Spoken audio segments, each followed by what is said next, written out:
Hey y'all, it's CJ here. Oh, I ran into that. Whatever. Alright, so this is my second time making this video. I got a phone call, whatever. Alright, so a lot of people have been asking me to do a video on the LT500R A-arm swap on the LT250Rs. Now this only pertains to the 1987 to 1992 LT250Rs. I have no idea about the first gens, the 85, 86. So let's get started.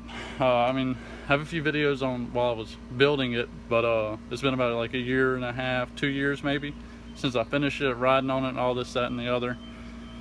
So let's go. All right. So stock width on a 87 to 92 LT250R. Stock A-arm, stock wheels is 44.7 inches from outside of tire to outside of tire. With these tires on it, I'm sitting at about 51.5 to 52 inches wide with this offset wheels. With my razors on it, I'm sitting at 51 to 51.5, depending on where the suspension's sitting.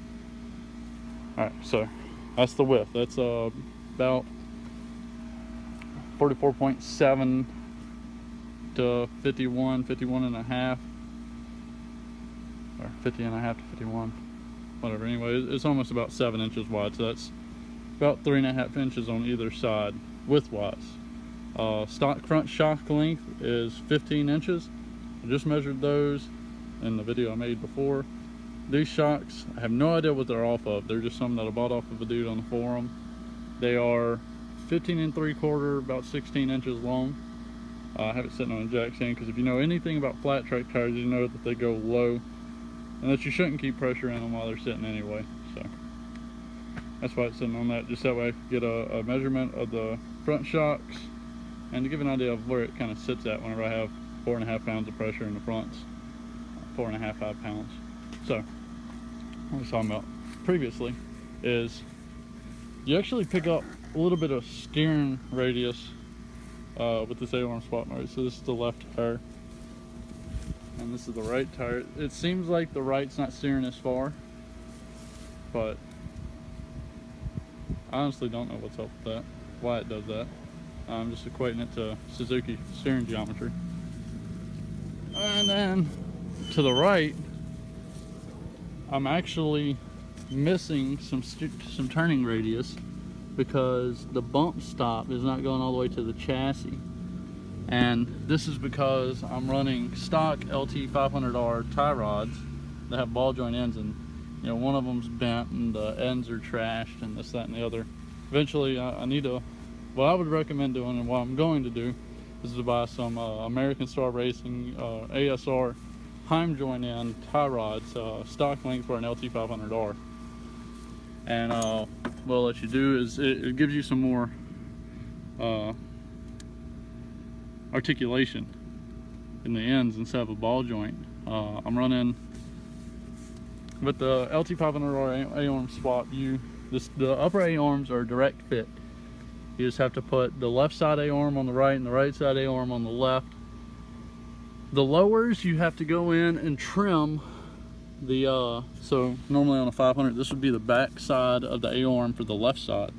So on the 250, this A-arm on the 250, this is the front side of the left side. So you have to go in and trim the pivot bearing tube right here as far back as you can to still fit the dust seal on it without it getting into the pivot tube itself. And then you just trim the rear to fit. Now, you know, again, this would be the right side of the A-arm on the 500. So you just trim this side till you can fit it into there with the dust seal on it. And you can see I got a little bit of a gap between the dust seals and the pivot tubes, which you don't want that. In a perfect world, that would be gone. But if you have a set of 500 arms laying around, or you can pick some up for dirt cheap, trim them a little bit, and you deal with a dust seal not sitting all the way against it. It's really just, I mean, in this case, it's just a shim to align it. But yeah, another thing is you have to run a camber shim. If I didn't have this camber shim, see, I'm sitting at literally 0 degrees of camber both sides now, and it's all because of this little shim right here. Now these camber shims, there's a couple places where you can buy them, a couple people that you can buy them from. I'm not going to recommend any of them because I don't like any of them. But you can find that on the internet if you want. So that shim is about 1/4 of an inch wide, roughly. It's about like 1/4 of an inch. So another reason why you need to trim the A-arms to where they'll slide as far forward as possible is to make sure that you get your shock mounts lined back up, upper to lower. There's some dirt on my phone. This looks really dark, doesn't it? Anyway, so to get your shock lined back up, and to get the caster back right and the spindle in.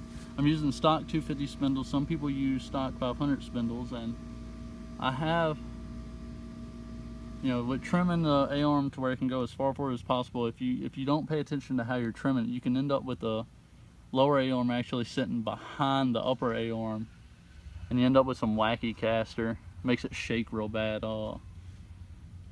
Top speed wise, it makes it a little bit quicker to turn and whatever. But anyway, you want the lower side of the spindle in front of the upper side. I don't remember all the technical words, mumbo jumbo, whatever, this, that, and the other. If you want, you can look it up.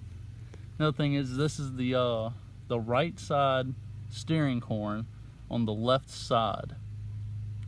Now you have to flip it upside down to do it like this, and what this does is this helps correct the bump steer that's just natural for LTs, you know, 250s and 500s.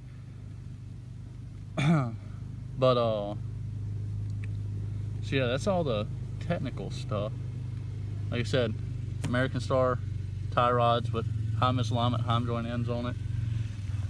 And we'll take and push it off the jack stand now and cycle the suspension, give you an idea of where it sits while riding. There you go. And it displays out a little bit wider. Let's see what it sits at after stretching it out.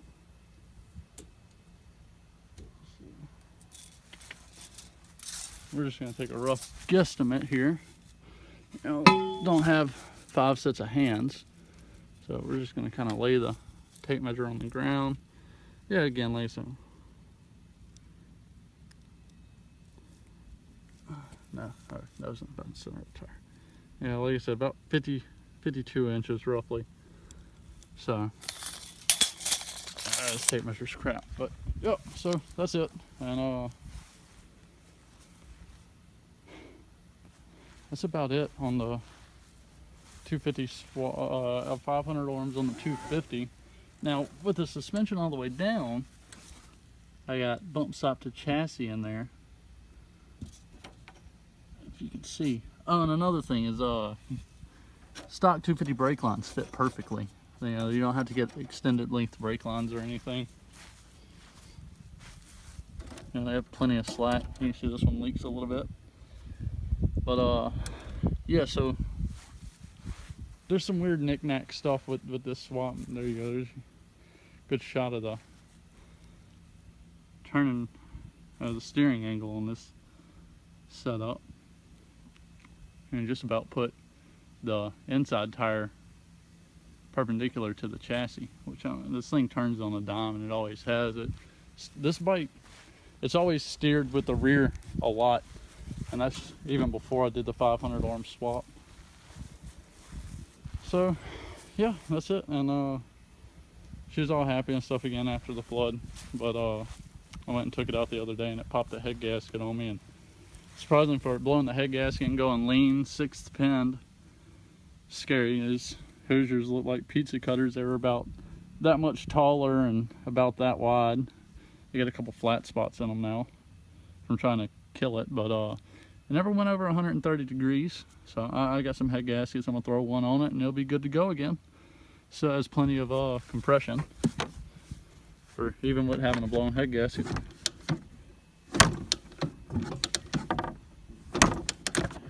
So should be good to go again here soon. But yeah, alright y'all, so that's the LT500R A-arms on the LT250R, like a lot of people have been asking this, that, and the other, and it pops up in the Facebook groups of probably about once a month, and oh my god, it's really hot. Sweating like who'd have thunk it out here. So, alright y'all, if y'all have any more questions or anything like that, just holler at me down below in the comments, or look me up on Instagram. It's chucklab25, and I'll be, feel free to ask questions and I'll be happy to answer them. So thanks for watching. I hope this helped out, and y'all have a good one. See you.